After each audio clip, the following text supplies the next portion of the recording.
Veliki pozdrav moji dragi gledatelji, moje ime je Mario, dobrodošli na YouTube kanal Aura Centra. U današnjoj temi ću vam govoriti o 10 namirnica koji su krcati sa probioticima i ovo je praktično najbolja probiotska hrana koju vi možete zamisliti za vaše tijelo i za vaš organizam. I prije nego što dođemo o tome što su zapravo probiotici i prije nego što vam počnem govoriti gdje ćete ih najviše pronaći, moram nešto više reći o našemu tijelu i funkcioniranju našega organizma. Jer mi u našemu tijelu, to se onako okvirno računa, da postoji preko 100 trilijona sitnih malih mikroorganizama koji se nalaze po cijelom našemu tijelu.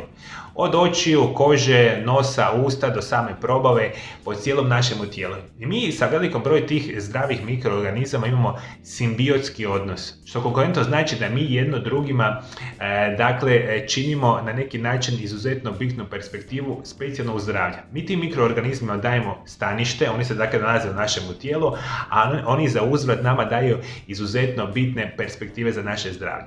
Pomažu nam ovi mikroorganizmi u jačanju našeg imuniteta. Imaju ključnu ulogu u ekstrakciji i sintezi onih bitnih minerala, vitamina i ostalih hranjivih sastojaka koje mi unosimo iz same hrane.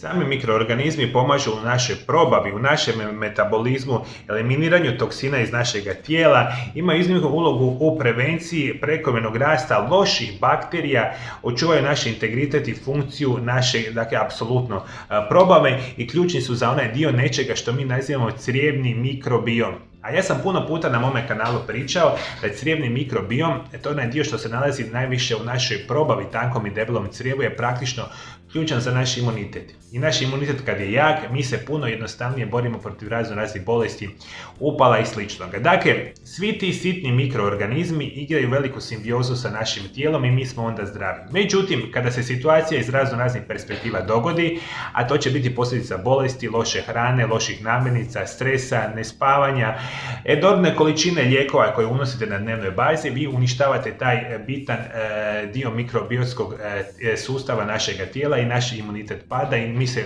puno jednostavnije oboljevamo raznih bolesti i oboljenja. I onda nam tu veliku ulogu igraju upravo ovi probiotici. Kada govorimo o probioticima, imate ih 7 vrsta probiotskih bakterija koji se najčešće koriste u proizvodima koje mi koristimo kao najbolja hrana koju mi želimo konzumirati. I upravo ovi probiotici zapravo na odličan način daju podršku našoj probavi, uklanjaju toksina iz našega tijela, smanjuju upale, jačaju imunitet i kada pronađemo organski sinove kultivirane proizvode, koji ću vam kasnije sada nabrojati, imate najbolju verziju značajnog poboljšavanja vašega zdravlja. Ajde, molim vas, vodite mi računa o tome. Probiotici su ključni za normalno funkcioniranje našega tijela. I onda mi kada govorimo o 7 vrsta probiotskih bakterija koje se nalaze, to se nazivaju Lactobacillus acidophilus, Lactobacillus bulgaris, Lactobacillus reuteri, Streptococcus thermophilus, Saccharomyces boulardii, Bifidobacterium bifidium i Bacillus subtilis, što su izuzetno bitne zdravstvene situacije od kojih se pravi svi ovi proizvoda. I sad, prije nego što vam počnem nabrajati gdje imate probiotika najviše, neki će vam biti jako poznati, neki će vam biti nepoznati možda u nekakvim krajevima, a u drugim krajevima svijeta će biti izuzetno poznato. Sve što morate znati da ih možete izuzetno lako pronaći i u dućanima zdrave hrane, samo treba ili recimo putem interneta i ukoliko želite značajno poboljšati vaše zdravlje, konzumirat ćete ove namirnice. Na prvom mjestu ću vam reći što nam je najjednostavnije i najlakše. Konzumirat ćete mi mliječne proizvode, specijalno što se nazivaju kefir, acidofil ili nešto što se naziva jogurt sa onim oznakom LGG-a ili probiotski jogurti. Dakle, to izuzetno lako možete naći u dućanima vaše zdrave hrane. Kefir, acidofil, jogurt sa probiotskim formama, dakle krcati su sa probioticima. Na drugom mjestu, redovito konzumiranje kiselog fermentiranog povrća.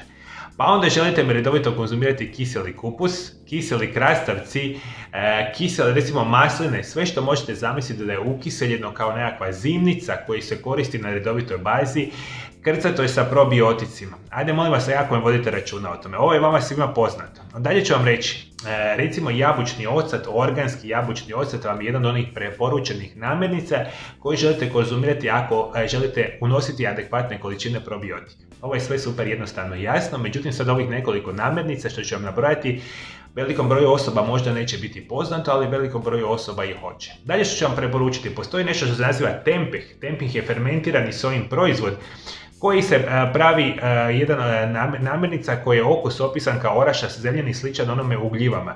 Tempeh je podrijetlom iz Indonezije, ali je postao popularan širom svijeta kao zamjena za meso s visokim udjelom samih proteina, što je nevjerojatno bitna situacija. Dakle, tempeh je vrsta namirnica koju vi želite konzumirati ukoliko želite adekvatno ubacivati probiotike. Dalje što ću vam reći, postoji nešto što se naziva kimchi.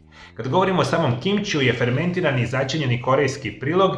Kupus je obično glavni sastojak, ali se može napraviti od drugog povrća. Kimči je začinjen mješavinom začina kao što su pahuljice, crvene ljute papričice, češnjak, džumbir, sol, sadrži mliječne bakterije koje su nevjerojatno bitne za vaše tijelo.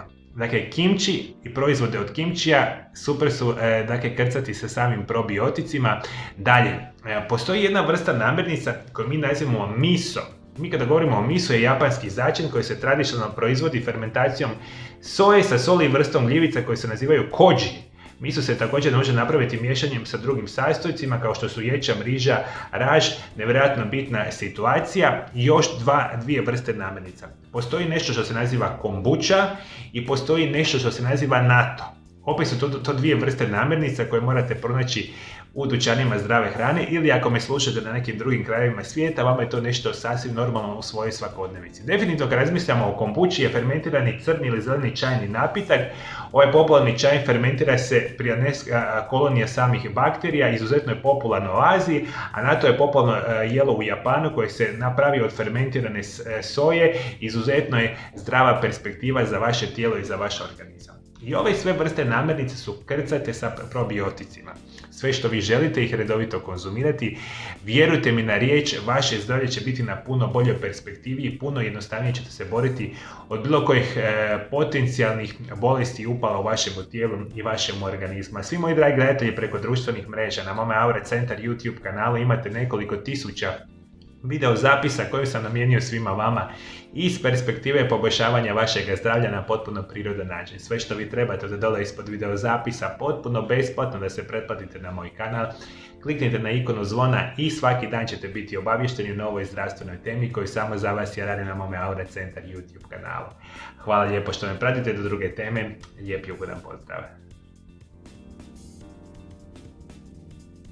Moji dragi gledatelji, želio bih vas upoznati sa mojim Aura programima liječenja ovdje u mojoj ordinaciji. Ja vam zadnje 23 godine radim sa pacijentima iz cijeloga svijeta. Moja vam je uska specijalnost fizikalna radna terapija i rehabilitacija i prvih 9 godina moga radnoga vijeka sam radio u zdravstvenim ustanovama u Hrvatskoj i u inozemstvu.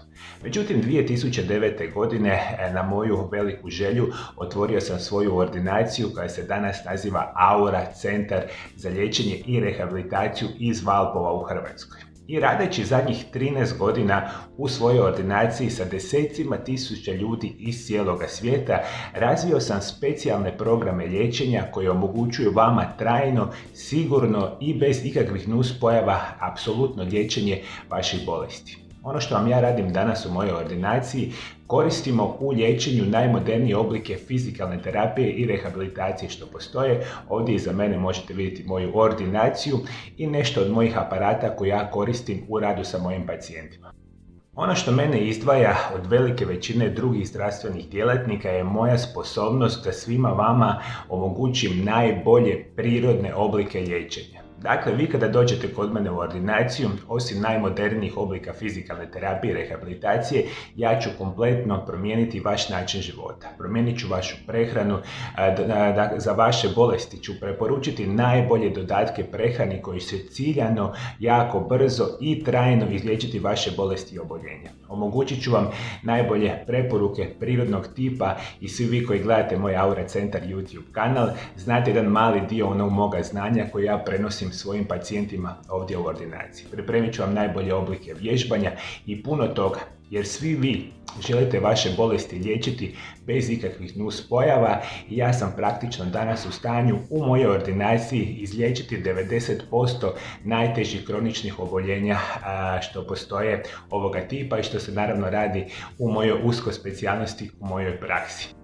I svi vi koji želite doći u moju ordinaciju i želite da vas ja osobno liječim od vaših bolesti i oboljenja, kontaktirajte moj Aura centar na ove brojeve telefona u Hrvatskoj ili me kontaktirajte na ove brojeve telefona iz inozemstva. Ja ću vas, drage volje, primiti kod mene u ordinaciju. Imamo izuzetno krasan smještaj za sve vas iz cijeloga svijeta. I svi vi, naravno, koji želite, dođite u moju ordinaciju.